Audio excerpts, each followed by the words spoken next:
sobre O Ovo e a Galinha, o conto da Clarice Lispector. Mas primeiramente eu vou fazer uma introdução sobre a biografia dela. Então, a Clarice, ela nasceu em 1920 e morreu em 1977. Ela nasceu na Ucrânia, né? E ela foi um dos maiores nomes da literatura brasileira do século XX. A Clarice, como eu disse, ela nasceu na Ucrânia, mas ela disse que ela nunca colocou os pés na Ucrânia, porque ela saiu de lá ainda ela era um bebê de colo, ela tinha 2 meses de idade.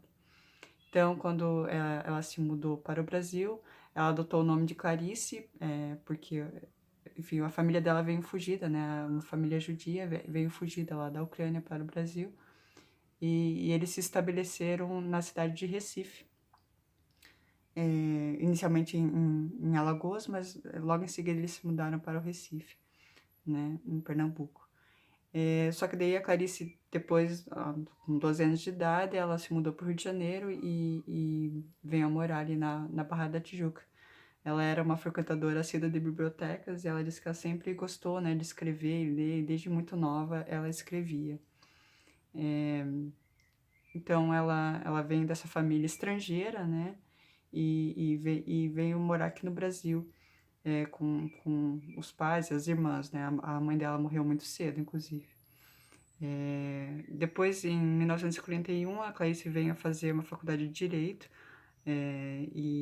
mas logo em seguida ela casou, né, com um colega, o Mauri Gurgel Valente, foi um diplomata brasileiro. Aí, como ela casou com esse diplomata, ela viajava muito, assim, né, para o exterior. E o seu primeiro livro foi lançado em 44, chama-se Perto do Coração Selvagem, e recebeu uma grande, assim, a crítica, né, literária viu nesse livro, assim, uma nova forma de narrativa, né, a sequência sem começo e meio e fim, né, que ela se tornou, assim, muito... é, realmente é uma leitura diferente de como produzir um texto, né. Então, esse início da carreira da Clarice, ela ainda mora fora, né, do Brasil, e ela vem, assim, a escrever os seus livros, né, publicar seus livros e fazer muito sucesso desde o primeiro, né, desde a primeira obra, que é esse Perto do Coração Selvagem. Depois vem o Lustre, em 1946, Cidade de Sitiada, em 49. Ela tem, nesse período, ela ainda tem tem 2 filhos, né, é o Pedro e o Paulo. Em 1959, ela separou-se do marido, né, e retornou para o Rio de Janeiro. E começou a trabalhar também como jornalista no jornal Correio da Manhã. Ela foi uma digamos, escritoras, assim, que trabalhou realmente em jornais, assim, fazendo crônicas e contos, né, publicando seus contos, suas crônicas dentro desses jornais, assim, né, diariamente, né, Diário da Noite também ela trabalhou. E ela escreveu, enfim, continuou, né, na sua obra literária, Laços de Família, e depois ela vem até, inclusive, a escrever um livro infantil chamado O Mistério do Coelhinho Pensante, que fez bastante sucesso também. E o seu último livro foi A Hora da Estrela, que inclusive é um dos meus livros preferidos dela, assim, muito legal. Características da obra da Clarice. A Clarice, ela faz parte da terceira geração modernista, ou geração de 45. Foi uma época de renovação das formas de expressão literária, na prosa, e principalmente no gêneros conto e romance. Ela é uma escritora que utilizou recursos técnicos modernos, com análise psicológica e monólogo interior. Uma característica bem presente nos livros da Clarice também é uma escritora que fala sobre o fluxo de consciência, né?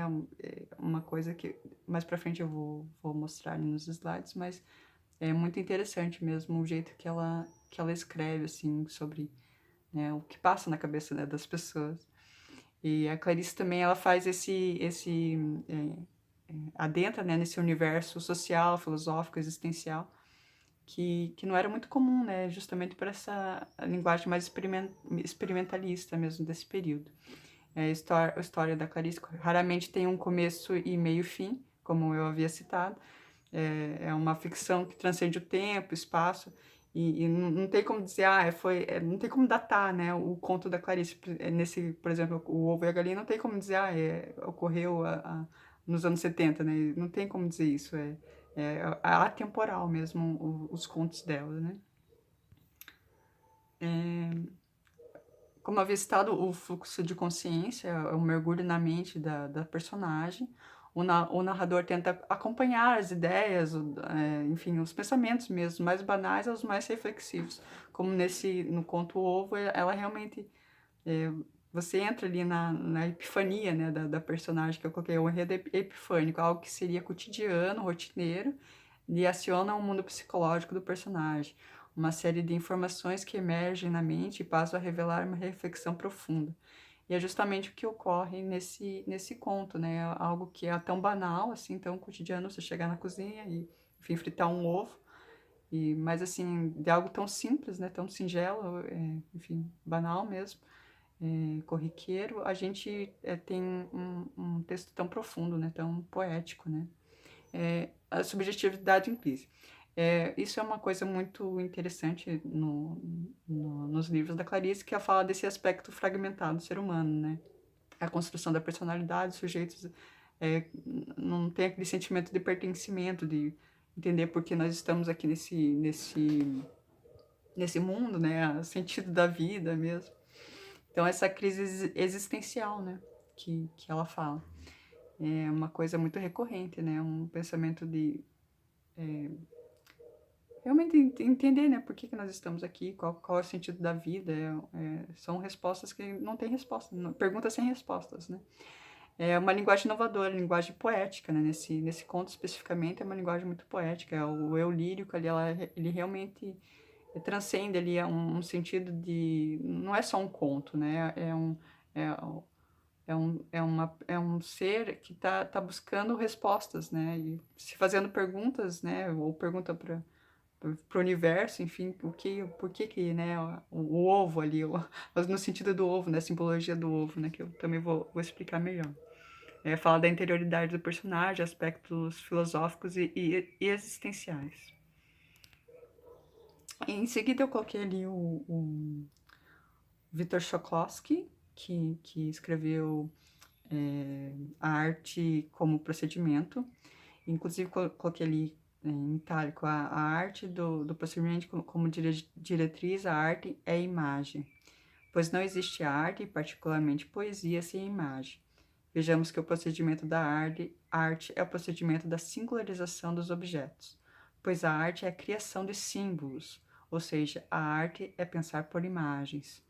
O papel da arte, portanto, é singularizar e é comum gerando o efeito de estranhamento.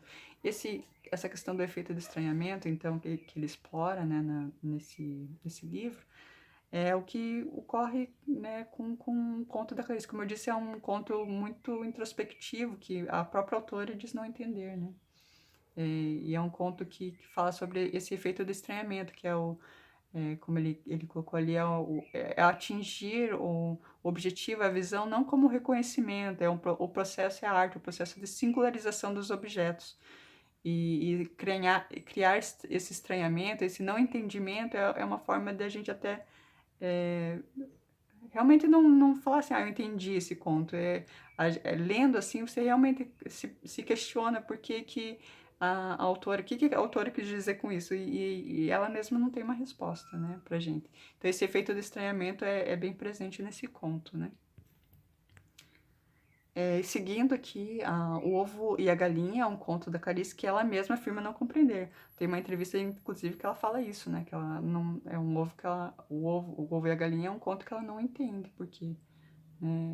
Enfim, tem uma história interessante, né, por trás da construção do conto, inclusive a Clarice, esse conto surgiu porque ela foi convidada para um enfim, um encontro lá de bruxas, de esoterismo lá em Bogotá, e pediram para ela escrever um conto, e ela escreveu O Ovo e a Galinha como uma forma para apresentar lá, né, enfim, ela mesma não apresentou, ela traduziu, né, para o inglês e pediu para alguém ler, e inclusive tem até na internet, se alguém se interessar, tem um vídeo, assim, que explica isso na internet. E é bem interessante isso, porque é um mistério mesmo. Esse ovo, o ovo, a galinha é um mistério para a própria autora, né? O ovo, a galinha talvez seja sobre o desejo constante de buscar uma compreensão da vida humana, a busca pela nossa verdadeira essência. Então, fala da essência da existência, né? Uma coisa que, na época, um dos filósofos, né, mais importantes aí, o Jean-Paul Sartre, fala sobre isso, né? Fala sobre a nossa... nós somos condenados à escolha. Então, ele defende a ideia que, primeiro, tem a existência, né, do ser. Mas, assim, esse conflito entre a essência remonta a Platão, né? Que, inclusive, eu vou citar mais para frente, que vai muito, né, vai além disso, né, vem do encontro do símbolo mesmo, né, do ovo, né, nesse caso. Então, são reflexões, assim, né, filosóficas mesmo, né, sobre a vida, sobre a existência. O conto aparece pela primeira vez no livro A Legião Estrangeira e foi publicado em 1964 e é considerado um dos textos mais profundos da autora, né? Vamos ver aqui. Aí. A Epifania. Tudo começou com uma mulher em sua cozinha vendo um ovo, e nesse simples ato a narrativa nos leva a diversos questionamentos existenciais, e o quanto amplia a possibilidade de encontrar e ver o ovo como um elemento base da vida, ao mesmo tempo limite e também infinitude. É justamente essa reflexão epifânica, né, de algo tão cotidiano e banal. E a galinha? A galinha somos nós, vivendo para o ovo, para a nossa humanidade, essência esquecida, de não compreensão de uma existência. Então, essa analogia com a galinha, né, é muito é interessante, né? Ela colocar, associar, né, tudo isso a como nós, seres humanos, né, a nossa existência, né, a nossa matéria, protege, digamos, a nossa essência, né, que seria proteger o ovo, né? Então, a galinha somos nós. E, por fim, no final do seu monólogo anterior, a autora entrega a própria essência da epifania, né? Que é aquilo que eu estava falando, de você encontrar em algo cotidiano algo que é profundo, né? Algo que realmente eleva, assim, a pensamentos mais interiores, profundos mesmo, né? Sobre a nossa essência. Na sua linguagem poética, né? Porque esse livro tem uma linguagem poética, a imagem traz o efeito de estranhamento, né? Pois não se compreende o ovo, ou seja, não se compreende a vida, né? Pelo símbolo do ovo, existe essa questão da essência mesmo, né? A linguagem da arte, através dos símbolos, na literatura, aproxima os seres humanos da sua essência. Como havia citado, nesse conto especificamente, o ovo tem essa simbologia, né? E, enfim, mais para frente eu vou demonstrar ali como essas questões filosóficas são importantes. Quais os motivos pelo qual existimos e vivemos? Não há uma resposta. Talvez por isso o conto do ovo e a galinha de Clarice é tão enigmático, profundo e misterioso. E é um conto realmente que não é para você entender, né? É para você pensar mesmo, para você refletir, né? Sobre a nossa essência e existência. Então tem aqui um fragmento, né? Eu peguei algumas partes, né? Não peguei todo, só algumas partes assim que eu achei, pontuei assim como importantes. Eu vou ler pelo menos uns dois aqui, né? Trechos assim. O começo do conto é assim: de manhã, na cozinha, sobre a mesa, vejo o ovo. Olho o ovo com um só olhar. Imediatamente percebo que não se pode estar vendo um ovo. Ver o ovo nunca se mantém no presente. Mal vejo um ovo e já se tornou ter visto o ovo há 3 milênios. Olho o ovo na cozinha com atenção superficial para não quebrá-lo. Tomo o maior cuidado de não entendê-lo. Sendo impossível entendê-lo, sei que, se eu o entender, é porque estou errando. Entender é a prova do erro. Entendê-lo não é o modo de vê-lo. O ovo é a alma da galinha. A galinha desajeitada, o ovo certo. A galinha assustada, o ovo certo. Como um projétil parado, pois ovo é ovo no espaço, ovo sobre azul. Eu te amo, ovo. Eu te amo como uma coisa, nem sequer sabe que ama outra coisa. Aqui tem um paralelo, inclusive, com o próximo, a poesia que o Vinícius vai falar, que é do João Cabral de Melo Neto, que fala sobre o projeto. Então tem essa similaridade entre esses dois, o conto e a poesia, né? E é bem interessante também de você pensar que como esses autores, né, que são, assim, da mesma época, né, do mesmo período, né, de 45, eles refletiram sobre o ovo, né? Enfim, eu não vou ler todo o trecho, mas é interessante. Tem na internet representações, inclusive, desse conto, que é bem legal, assim, de ver, né? Por fim, ali, as considerações finais, que eu vou falar um pouco, é sobre a República de Platão. Peguei um clássico, né, do Platão, que é falar sobre o mito da caverna. É o mundo inteligível, da essência, o campo das ideias, aquilo que somos no interior, o senso crítico, a luz e a verdade. Então, isso é quando o filósofo, né, o buscador da verdade, ele sai da caverna, né? Ele busca isso, o que realmente é o mundo, né? Não só ali com a contraparte, que é aqueles que ficam dentro da caverna, que é o mundo sensível, da existência, o campo da matéria, aquilo que se refere ao exterior, o senso comum, a imagem e as sombras. Então, isso, o ovo representa isso, né? Enquanto nós buscamos se nós buscarmos a parte externa, ele não vai ver nada como nada assim, além da matéria, né? Além do, do exterior, né? E a essência, né? A questão do interior, né?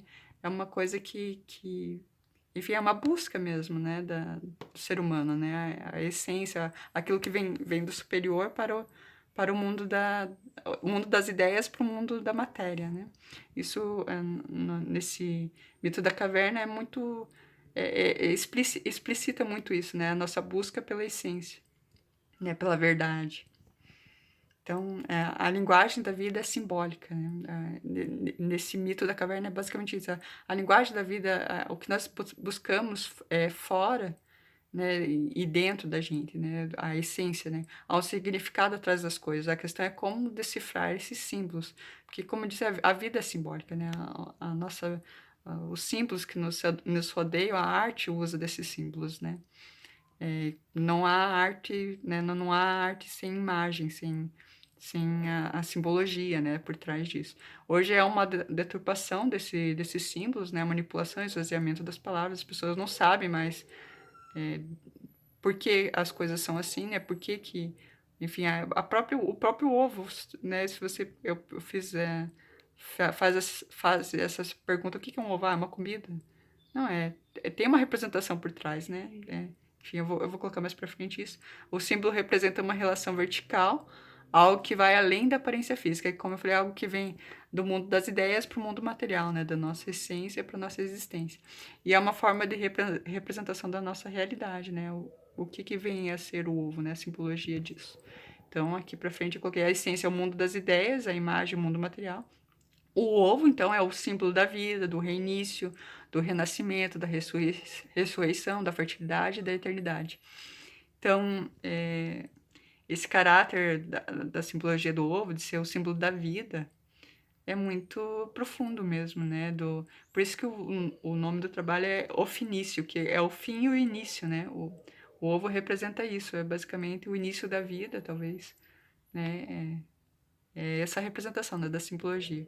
E o ovo é um símbolo universal do nascimento e criação, o qual se manifesta por meio da transformação, sendo, portanto, um repositário de uma nova vida. Essa representação de ser o início da vida mesmo, né? O início da, da nossa existência aqui na Terra. Os símbolos são pontes entre o mundo material e o mundo espiritual. É a função de dar sentido à vida, à transcendência. Então, é essa busca, como eu falei, da nossa essência, né? Que transcende a existência, né? É, vai além, né, da questão mesmo de buscar um sentido para a vida, né? Essa epifania, né, que foi causada se você percebe no conto, é algo que reflete em toda a humanidade, na verdade. Então, o símbolo do ovo vem o mais recorrente que a gente lembra, é o ovo da Páscoa, que remete à tradição do cristianismo, né, representar a ressurreição de Cristo. Mas tem outras representações, né, históricas, que como eu coloquei ali, o ovo filosófico, que é o mito do ovo cósmico, que é uma ideia, assim, basicamente, que muitas, culturas ali, chinesa, grego, fenícios, egípcios, eles têm essa concepção do início da vida ter sido iniciado a partir de um ovo. Um ovo, e dali saiu um deus, né, que quebrou essa casca desse ovo enfim, deu início à vida. E eu peguei ali um exemplo que foi o Panku, que é da mitologia chinesa, né? E que, enfim, a casca, né? Quando esse deus, o Panku, saiu do ovo, fez o Yin e Yang, né? Que é a parte pesada, que é o Yin, que foi para baixo, e Yang ascendeu, né? Que foi o céu e a terra, né? Então, essas representações, assim, nas mitologias sobre o ovo, esse ovo cósmico, é muito, muito recorrente, assim, e se você for pensar, é uma coisa, assim, é uma coincidência, né? Uma coisa que realmente vários povos, assim, têm essa mesma explicação do início da vida, de ter surgido a partir de um ovo, porque realmente o ovo representa a vida, né? É um símbolo da vida. Então, se você for ver essa representação do ovo, né? Do início da vida, o símbolo do ovo como início da vida é uma coisa que é recorrente, né? É uma coisa que vem de várias culturas aí, né? Pela história. Então, prosseguindo, né, com a questão da simbologia do ovo, as peçancas ucranianas, que é uma coisa que a gente vê, né? Aqueles ovos pintadinhos, né? Bem bonitinho, né? Que é da cultura da Clarice Lispector, inclusive, né? Da autora do conto, eles faziam em homenagem aos deuses no início da primavera, mas depois, com a chegada do cristianismo, virou como uma lembrancinha de ovos de Páscoa, né? Esses ovos. Então, é uma tradição que ainda segue, né? Que ainda existe. E um outro exemplo que eu trouxe é do contraponto, né? Já que estamos aí com a guerra da Rússia contra a Ucrânia, eu achei interessante esse ovos Fabergé, que o contraponto é algo assim que é uma joia, né, que é da época dos czares lá da Rússia. Foram fabricados mais de 50 ovos por esse joalhereiro, né, o Peter Carl Fabergé. E, enfim, até hoje é objeto de colecionador, né, esses ovos. Enfim, valem milhões de dólares. E algo que a gente tem aqui, uma paródia que a gente tem aqui no Brasil, é o Kinder Ovo, né, que vem com um brinquedinho de criança dentro. Então é bem interessante, assim, essa, essa alegoria, né, do ovo, a simbologia da vida, enfim. Mas é isso, o Vinícius vai continuar com uma análise do poema do João Cabral de Melo Neto, né, e essa aula termina aqui. Obrigada.